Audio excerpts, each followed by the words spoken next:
자, 문제 읽었죠? 자, 문제 읽고, 자, 이제 본문 해석을 한번 해볼게요. 이청준 소설입니다. 자서전들 쓰십시다. 자, 작년 9월 모평에 나왔던 문제입니다. 작품이고. 이청준, 그러면 여러분들 뭐 배웠을 거예요. 이청준의 시라든가 소설, 뭐, 아마 모의고사에서 뭐든 아마 풀어봤을 텐데, 뭐, 어쨌거나 조금, 굉장히 그 사실적이죠. 리얼리즘. 그렇죠. 사실적인 소설이고 그다음에 현대 사회에 대한 어떤 비판. 그렇죠? 이런 의식이 굉장히 강한 뭐 이런 소설인데 여기서는 조금 더 그런 것들이 좀 강하게 부각이 된 것 같아요. 자, 먼저 한번 볼게요. 자, 지욱이라는 사람이 있고요. 주인공입니다. 자, 이 사람이 하는 일은 뭐냐면 이제 글 쓰는 사람이에요. 자서전을 대필해 주는 사람입니다. 그러니까 이 사람이 나름의 직업률이라는 게 있어요. 자서전이라는 건 이제 나의 뒤돌아온 과거를 이제 회상하면서 거기서 얻게 된 일련의 과정, 그다음에 내가 얼마나 성숙해 왔는지 뭐 이런 것들을 이제 그 중심으로 해야 된다라는 이제 자서전에 대한 확고한 직업 의식이 있는 건데 그러니까 뭐 이런 거예요. 여러분들 이제 위인전을 요즘에 안 읽으니까 우리 세대 같은 경우 이제 위인전을 어릴 때 많이 읽으라고 이제 했었는데. 근데 사실 위인전이 태어날 때부터 잘났어. 막 그 주몽 박혁거세야 남달라. 막 알에서 깨어났어. 원래 활을 졸라 잘 쐈어. 원래 효성이 지극해. 남들보다 능력이 뛰어나. 항상 어디 가면 대장이야. 이러면 사실 배울 게 없잖아. 태어날 때부터 잘난 놈을 어떻게 배워? 그냥 배울 게 없죠. 그걸 배운다고 해서 뭐해? 내가 그렇게 될 수가 없는데.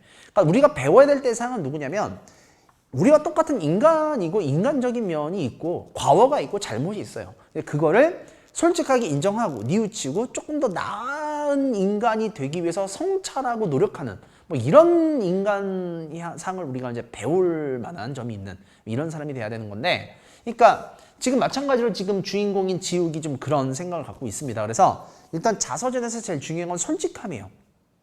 자, 이제 그런데 우리가 이제 아까 비문학 풀어봤을 때처럼 이제 굉장히 역겨운 고객들이 나타납니다.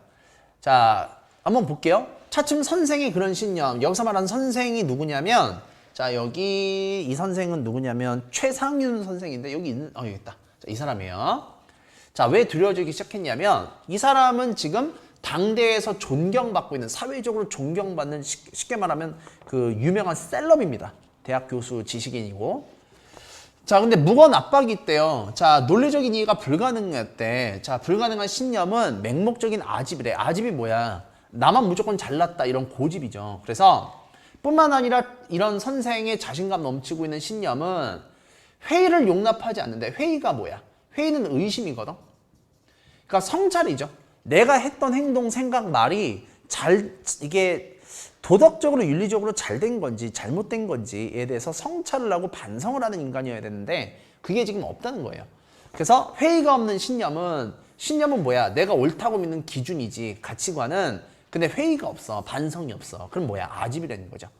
그래서 자기 독단의 흐를 위험이 있고, 자, 무엇보다도 지욱이 생각해온 감동적인 자서전에서 인물상으로는 결함이 있어.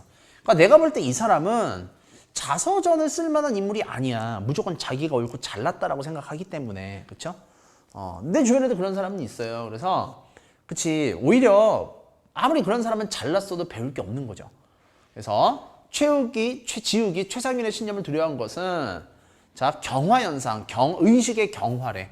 경화가 뭐냐면 딱딱해질 경자니까 의식이 딱딱해진다. 그게 뭐예요? 부드러워지지 않는다. 말랑말랑해지지 않는다. 유연해지지 않는다. 그러니까 뭐야? 그러니까 고집이 있는, 아집밖에 없는 이런 사람이죠. 그러니까 쉽게 여러분들한테 하자면 그죠, 꼰대가 된 거죠. 자, 그래서 이런 위험을 느끼고 있었대요. 그래서 뭐 이런 내용이 쭉 나옵니다. 진실로 그의 부끄러움이 될 수는 없단 말인가. 그렇죠? 이런 인간들의 특징이에요. 부끄러움이 없어요. 당당하게 얘기하는. 자, 그렇습니다. 자, 그러면 이제 넘어갈게요. 뭐 나이가 들어서 그렇게 되는 건 아니겠지만, 자, 근데 이 장면은 뭐냐면, 자, 이제 전체 주제가 이제 나와 있어요, 여기에서. 그러니까 결국 전체 주제는 뭐겠어요? 여기다 써놓긴 했지만, 산업화, 이제 자본주의화 되면서 이제 여기서 나타나는 회의감 같은 거죠. 그러니까 뭐랄까, 막 산업화되고 막 나라가 이제 자본주의가 확산되고 이제 그 빈부격차가 막 심해지면서 성공한 사람에 대한 동경이 커질 수밖에 없고, 그러다 보니까 성공한 사람들이 겸손하지 못하고 굉장히 아까 우리가 최상윤 선생에서 봤듯이 굉장히 독단적이고 이제 위선적인 인간이 되는 거죠. 그리고 이런 것들이 대중에게 굉장히 긍정적이고 도덕적으로 비춰져요. 그러니까 왜곡된 거죠. 사람들은 모르는 그런 굉장히 위선적인 이런 면모들이 있는데 대중들은 이거를 모르는 거죠. 왜냐면 자서전에는 긍정적인 내용만 써져 있으니까. 그렇죠? 자, 거기에 대한 작가의 비판 의식이고, 여기서 등장하는 피문호 씨는 개그맨이에요. 개그맨인데 이 주인공이 화자가 그러니까 지욱이 가장 혐오하는 그런 인간의 모습을 보여주고 있습니다. 자, 그래서 한번 볼게. 이거 아무리 마음이 없는 웃음을 팔아먹고 사는 무식쟁이라고, 그러니까 이 사람의 직업이죠. 아무리 내가 그런 사람이라고 설교하는 거야 뭐야 이러면서 재수없다는 거죠. 그러니까 이런 사회에서, 이런 한국 사회에서 정의가 어떻다, 양심이 어떻다 그러면 이제 조롱받는 거죠. 아, 뭐 재수없어. 뭐 너 저만 잘났어? 뭐 이런 거. 그렇죠? 아, 뭐 저만 양심적이야? 뭐 이렇게 나처럼 여기까지 오는 게 쉬운 줄 알아? 나도 양심이 있고 윤리성이 있는 사람이야. 근데 어쩔 수 없어. 다 그러잖아. 나만 그래? 다들 그러잖아. 그러니까 이런 것들. 그러니까 기회주의. 그렇죠? 기회주의가 횡행하는 이런 현실에 대한 고발인 거예요. 자, 그래서 야, 내가 너 돈 준다는데, 돈 줘서 자서전 쓰겠다는데, 야, 너 왜 내 일을 안 하겠다는 거야? 이유를 말해봐 라고 윽박지르는 거예요. 그래서 주인공이 아니 그런 게 아니라 라고 했더니 반말을 하면서 윽박질러 옵니다. 피문호라는 사람이. 자, 내려앉는 표정이 이미 본색을 드러냈대잖아. 그러니까 본질은 원래 되게 재수없는 인간이죠. 자, 행패를 부렸답니다. 아니 이거 정말 이런 식으로 날 바보 취급만 나설 테야? 이러면서 얼렁뚱땅 되지 않은 소리 넘어갈 그래 보이는 모양이지? 너 내가 만만해 보여? 이런 것들. 그래서 뭐라고 하냐면 알량한 양심, 이걸 조롱합니다. 자, 그래서 정 내게 말쟁한 한번 부려보고 싶어서 이래? 이 피문화가 그래도 바보 멍청이로만 보이냐 이 말이야? 이러면서 내가 아까부터 참다 하다 보니까 이 친구가 아직 형편없니 맹랑한 데가 있군 그래 이러면서. 맹랑한 데라고 하는 건 뭐겠어요? 명랑하다가 아니죠. 맹랑한 건 뭐냐면 이제 이 새끼 깡다고 있네 약간 이런 느낌. 그래서 이제 굉장히 분했고요. 자, 턱 앞에 이제 피스톤처럼 내질러대고 있었다. 자, 지욱은 기가 확 찔리고 말았다. 쫄았다는 거죠. 자, 그래서 그 영화에도 있지 않습니까? 오빠 쫄았다. 있지 않습니까? 오빠 쫄았지 이러면서. 자, 목이 말라 소리가 되어 나오진 않았다. 부들부들 떨렸고. 자, 수모를 견디고 있었고요. 불현듯 최상윤 선생의 일이 어떤 서황처럼 머릿속으로 떠올랐다. 최상윤 선생의 약속이 그의 참을성에 상당한 힘을 보탰대요. 자, 옛날에 아까 우리 회상에서 썼던 최상윤. 이런 자의 자서전 따위를 대필하려 했다니. 그러니까 최상윤 선생과 같은 분에게조차 내 주관을 굽힐 수 없었던 이 지욱이 아닌가. 자, 이런 자의 책을 쓰면서 밑구멍을 핥느니 선생의 발밑에라도 나아가 신념을 참미함이 낫지 않느냐. 참자. 이 굴욕점을 글적으로 참아에 넘기자. 그러면서 참고 있습니다.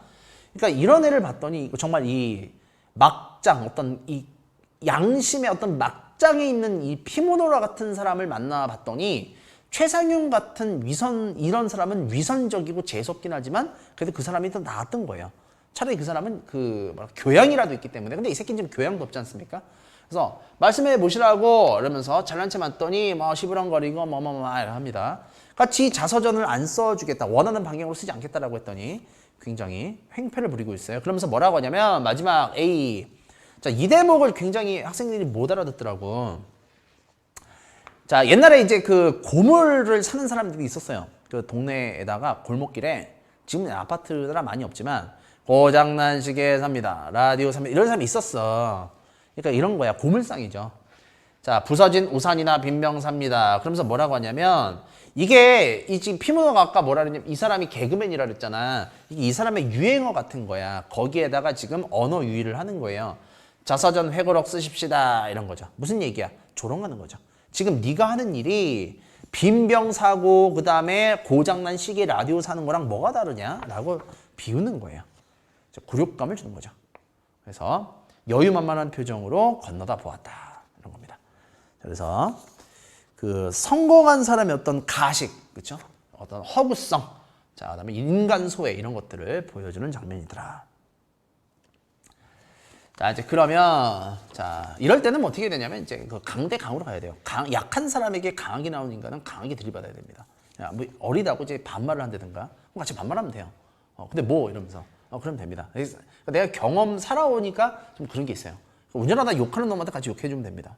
아주 평생 들어보지 못할 아주 저주스러운 쌍욕을 하면 돼요. 그러면 좀 덜해요. 약간, 그러니까 이럴 때는 그렇게 해야 돼. 물론 이제 그것도 사람 봐가면서 해야 되는데. 자, 그래서 4번. 자, 적절한 것은, 자, 1번. 장면에 빈번한 교차 있어, 없어? 없어. 과거와 현재의 교차 이런 거 없죠. 인물의 갈등은 있습니다. 자, 입체적으로 드러난다. 여기서 입체적이란 건 뭐냐면 원인, 배경 이런 것들이 드러나 있다라는 소리예요. 맥락적이란 얘기죠. 어쨌거나 1번 틀렸고 2번이죠. 중심 인물의 내면을 묘사하며 내면 묘사하고 있잖아. 그치? 내면 묘사하는 게 뭐였었어? 자, 이런 것들이 내면 묘사지. 그치? 이런 것들이. 그치? 자, 그래서 내면을 묘사하면서 인물이 처한 갈등 상황, 어떤 갈등 상황이야? 양심과 그 다음에 현실의 갈등 상황이죠. 현실적으로 내가 자서전 써주고 돈을 많이 받으면 돼요. 그러니까 피문호를 이쁘게 마사지해서 써주면 됩니다. 근데 양심상 그럴 수 없는 거죠.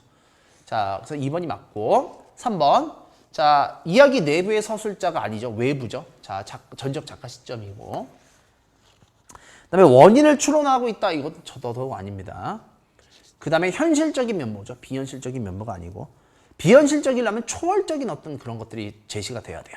그 다음에 공간의 이동 없고 한 공간에서 벌어지는 일들이지. 그치? 그래서 몇 번이야? 2번이 되겠습니다. 그 다음에 5번. 자, 5번에는 그냥 곧바로 답을 얘기할게요. 틀린 거. 정답은 5번입니다. 침묵하는 지우개에게 자신에 대한 의구심을 풀어라가 아니에요. 당신은 나를 지금 오해하고 있어요. 이런 게 아닙니다. 윽박지르는 거죠. 일방적으로 계속. 그쵸? 그러니까 정확히 말하자면 왜 자신의 자서전 쓰기를 거부했는지 이유를 말하라며 독촉하고 있죠. 닥달하고 있는 거죠. 그렇죠? 그래서 정답은 5번이 되겠습니다. 자, 그 다음에 6번. 자, 보기를 참고할 때 감동적인 자서전적 인물상에 대한 이해, 적절히 아는 것. 여기 이제 나와 있어요. 대필 작가고 글쓰기에 환멸을 느끼고 있대. 어떤 환멸이야? 내가 원하는 글을 못 쓰는 거니까. 그렇지? 자, 잘 생각해봐. 여러분들이 영화 감독이야. 감독인데 내가 원하는 영화를 찍고 싶은데 자꾸 투자한 뭐 대기업에서 회사에서 나와서 자꾸 나한테 간섭해. 이럴 땐 주인공 누굴 써야 돼. 이럴 땐 배우 누굴 쓰는 게 좋지 않아요. 이런 식으로 막 그래서 자꾸 참견한단 말이야. 옆에서 계속. 어떻게 하고 싶어? 이렇게 날리고 싶잖아. 그치? 뭐 이런 상황이죠. 자, 그래서 어떤 의뢰인들은 요구를 강요하는 일까지 서슴지 않았고 괴롭히기도 했고. 자, 그래서 뭐 정직한 사람을 원한다. 아까 선생님이 서두에 얘기했었던 얘기처럼 자서전이라고 하는 거는 나의 일대기를 얘기할 때 왜곡하는 게 아니라 나의 과오나 실수 이런 것들을 성찰하고 솔직한 사람들. 그죠? 자, 이런 것들을 원하는 건데, 자, 틀린 거. 자, 정답은, 자, 몇 번이냐면 3번입니다. 이게 어려워요. 자, 밟아. 이게 난이도가 높은 질문이었어, 작년에. 자, 엄격한 극기로 부끄러움 없이 결백하게 사는 것은 자, 독자에게 후회나 의문이 없는 삶을 주장할 수 있다는 점에서 감동적이다라고 돼 있어. 자, 이거 잘 읽어봐. 자, 이걸 그대로 볼 때, 자, 이거요. 삶을 거짓 없이 성찰하는 사람이 바람직하지. 그래서 독자들에게 감동을 주는 건 어떤 사람이야? 이런 사람이잖아. 그러니까 완벽하게 사는 사람이 아니야.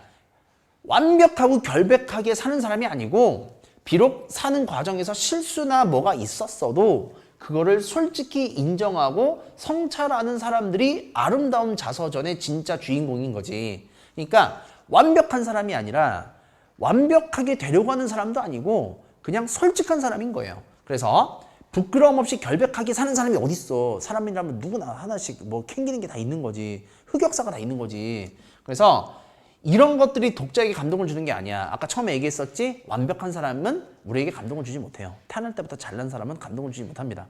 그러니까 인격적으로 노력하는 사람이 우리에게 감동을 주는 거죠. 그래서 정답은 3번이 됩니다. 그러니까 내가 볼 때 이거는 띄어쓰기를 잘 읽어야 돼. 부끄러움 없이 결백하게 사는 것은 자, 의미 없는 삶을 주장할 수 있는 점에서 자, 이거는 솔직히 안 읽어도 되고 감동적인 자서전적 인물성에 부합한다. 그렇죠? 그러니까 이렇게 읽었어야 되지 않을까. 작년에 이제 내가 이 문제 풀 때 재수학원에서 학생들이 문제 푸는 시간에 같이 나도 풀었었는데 기억이 나요. 이 문제에서 시간이 좀 굉장히 딜레이가 됐었던 기억이 좀 납니다. 자, 그래서 마지막 7번. 자, 7번은 몇 번이냐? 가장 적절한 것은 A 부분. 자, 고장난식에서 합니다. 이 부분. 자, 정답은 1번이죠. 자서전의 가치를 폄하하며 지육을 우롱하고 있다. 조롱하고 있다. 이래도 됩니다. 그래서 자, 팔기한 방법을 보여주는 것도 아니고 무식한 놈이라고 오히려 티내고 있죠. 자, 오히려 막 티내고 있어요, 지금. 지가 지 입으로 무식하다고 하잖아. 그 다음에 이거 아닙니다. 4번이라고 찍은 학생들이 굉장히 많은데 아닙니다. 자서전을 권고하는 게 아닙니다. 조롱하는 거죠. 자, 그 다음에 직업적 능력을 소재를 제공하기 위해서가 아닙니다. 아닙니다. 지욱이 자서전을 쓰고 싶지 않은 거죠, 지금 상황이. 그래서 5번도 안 됩니다. 그래서 정답은 1번이 되겠습니다. 자, 그러면 우리 현장 수업에서 만나뵙도록 할게요.